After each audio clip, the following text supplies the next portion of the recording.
Hello and welcome. I am Dr. Anil Joshi. Welcome you to my series Iconology and Temple Architectural Perspectives. Today's lecture is very special. It is regarding Virupaksha temple of Hampi. Now, what is special in this temple? People of Hampi and surroundings thinks that Lord Shiva got married here. So whosoever will get married here will be blessed by the gods. So that is their belief, and it is still followed. The marriage of Shiva and Parvati is also executed here in their own style on their certain occasions. It is definitely worth going on these occasions there and to enjoy the local culture. It is excellent. But right now we'll concentrate at iconology and temple architecture of the Virupaksha temple. Not only temple is important, but also the area in front of Virupaksha temple is important, because once upon a time there was a diamond and gold market. Just imagine, people are coming all over the world, not over India, all over the world for their trading over there.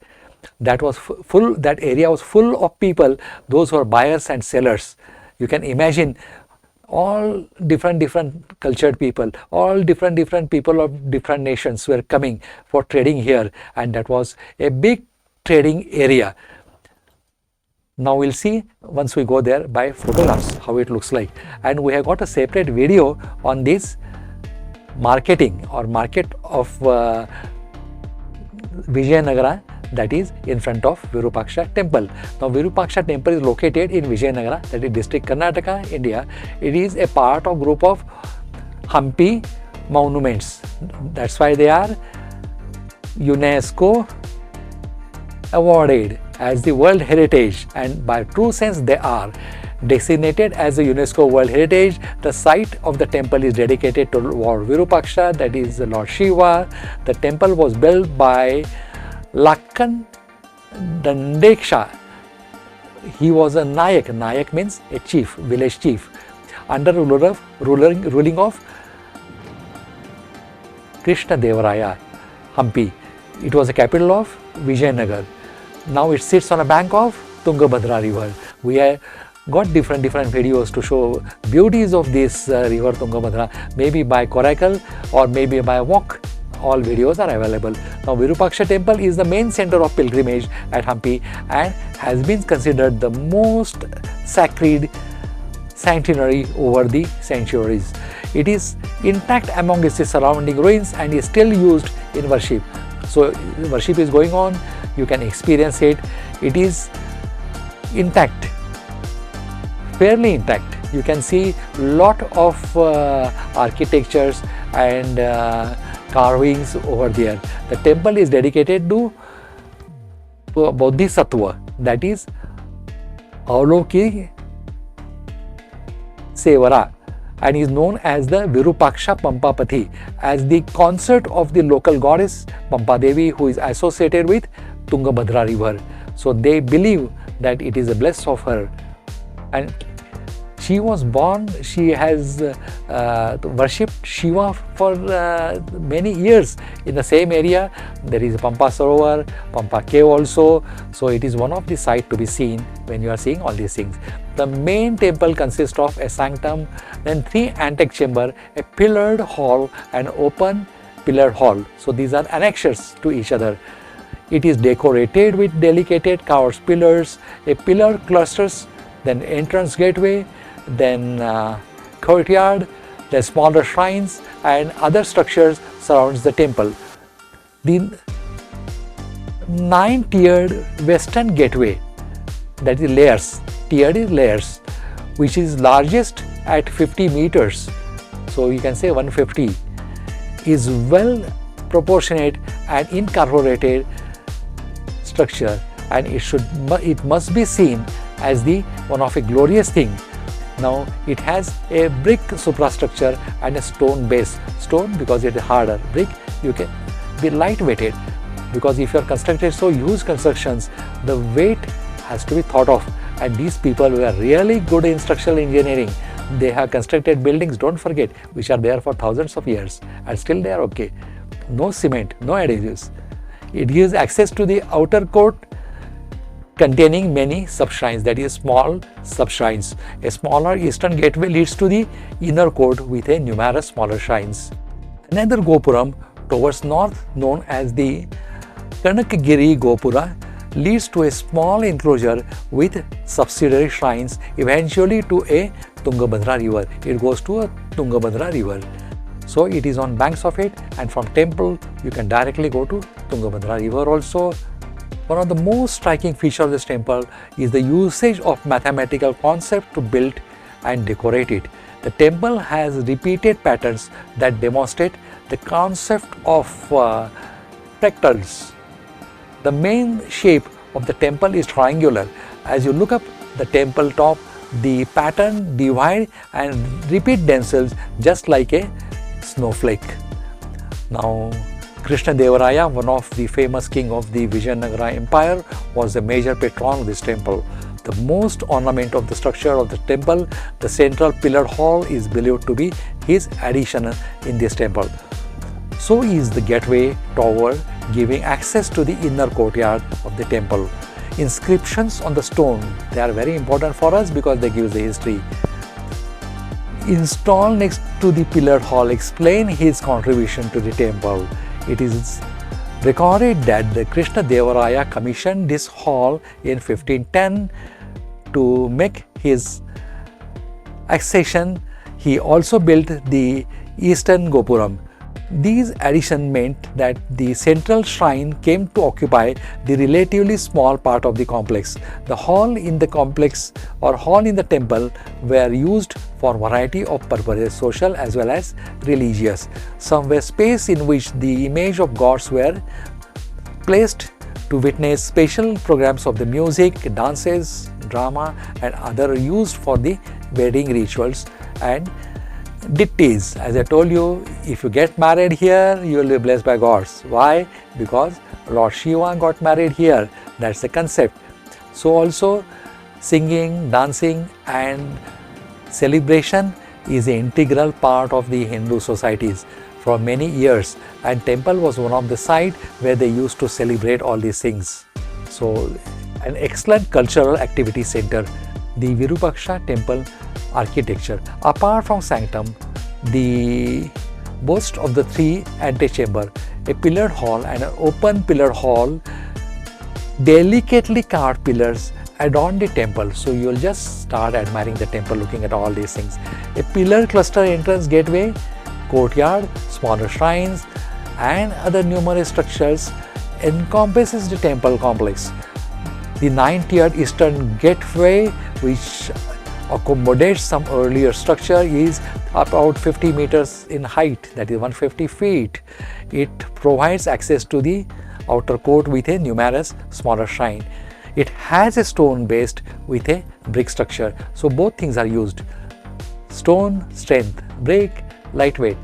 So that's how they have adjusted this. Now Kanakagiri Gopuram towards the north paves the way to a small enclosure with the smaller shrines and leads one forward to the Tungabhadra river.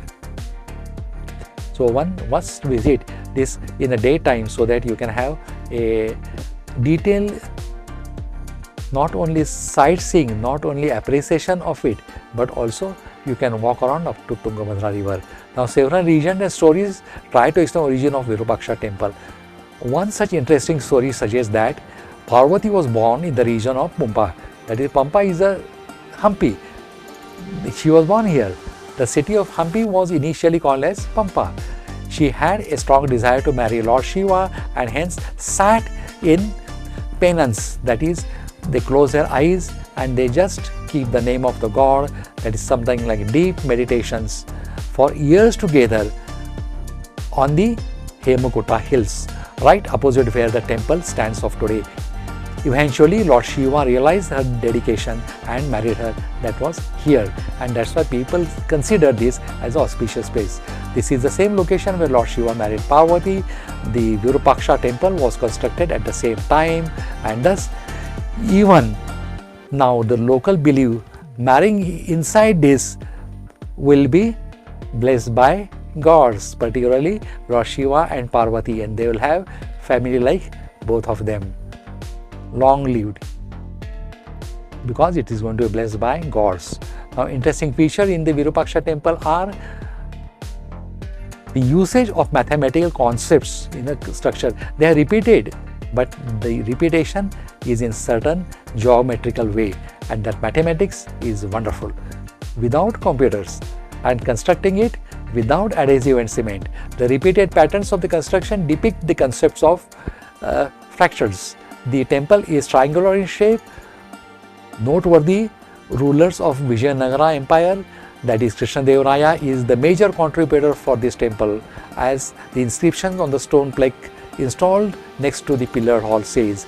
He was instrumental in building the central pillared hall and gateway tower, which provides access to the inner courtyard of the temple. The hall in the temple were used for different purposes, where the images of gods were placed. To view program of music, dancing, that is social activities, social culture, that is where our rich heritage stands, and their marriages can also be there. So with that, let's go to the real. Now this is taken from the distance. See, the Gopuram is seen from long distance because it is 50-meter height. Now we are going closer. We'll go closer, closer and closer. Now what you are seeing, the ruins of the market which was here, and that was of gold and diamonds. Imagine this full area full of people from different countries, those who are selling also and those who are buying also, a rich tradition. And this Vijayanagara had all different type of markets, not only for the gold and diamonds and silk, but also for the horses. They were getting all over world, and this was considered as one of the best market for any one of them. Now we are going closer, closer and closer to the Gopuram. The basic idea is to give you a picture by which you can have a close look. Now this elephant is called as Lakshmi. Actually, if you give them money, she bless you. But I have followed one rule which was told to me when I visited one of the reserve forest, that elephants are not disturbed after sunset. So practically when we went there, it was past sunset. So we have given money, but we have not taken the, we have said no blessings are required, because this is not time to disturb them. We were there around 7:15. We entered inside by 5:30 or 6. But first we thought is a darshanam and then remaining. These are the beautiful sculptures you can make out, and here you can make out that certain brickwork is also used and certain stonework. Now this is very interesting. See carefully.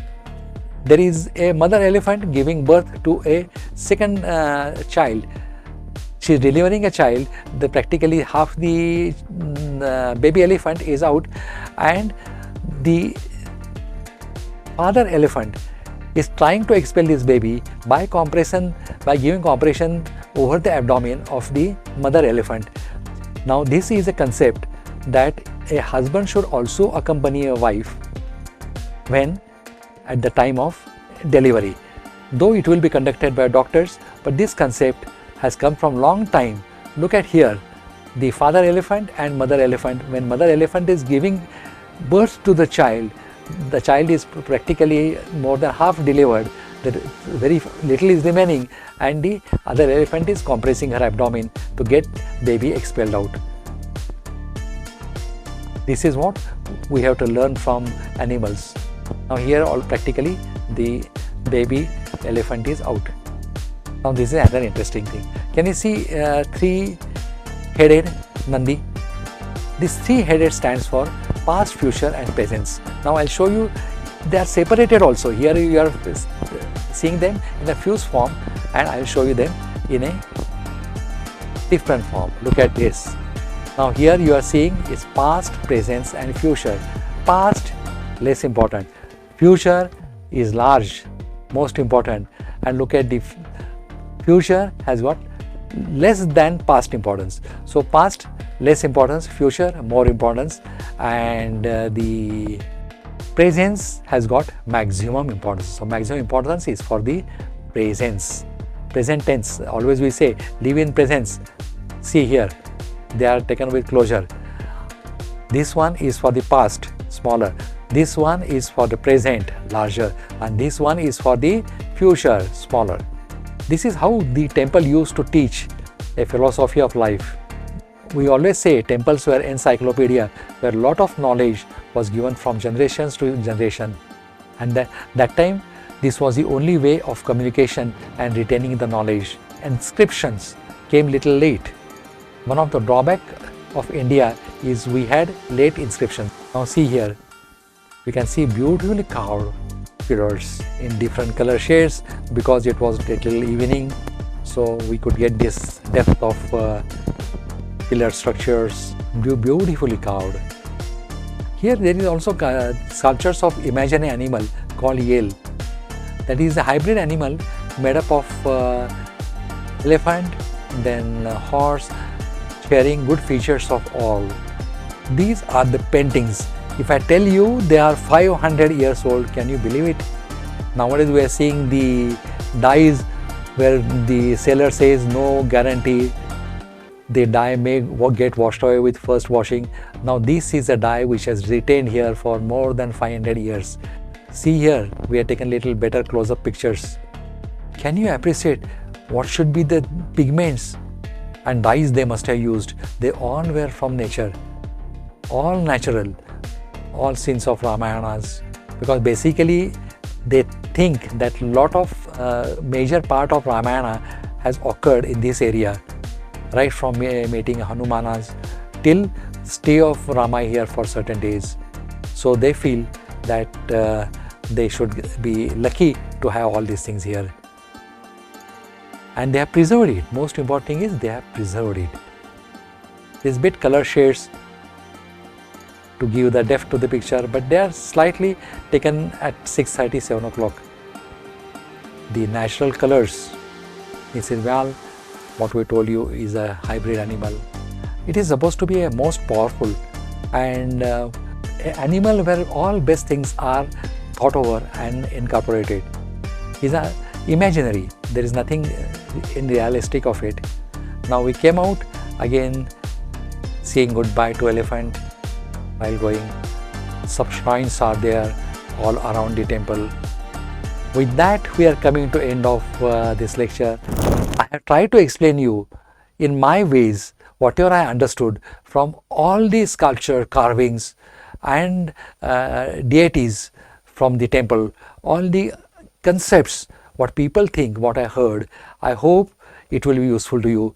If you go there next time, please see to that you will see this temple from all this point of view. And if you have already seen something and if I am missing something, please communicate to me. I will be grateful. With that, thank you, goodbye and take care. See you in next video. Give us a like if you have and subscribe the channel if you feel our set of videos are good.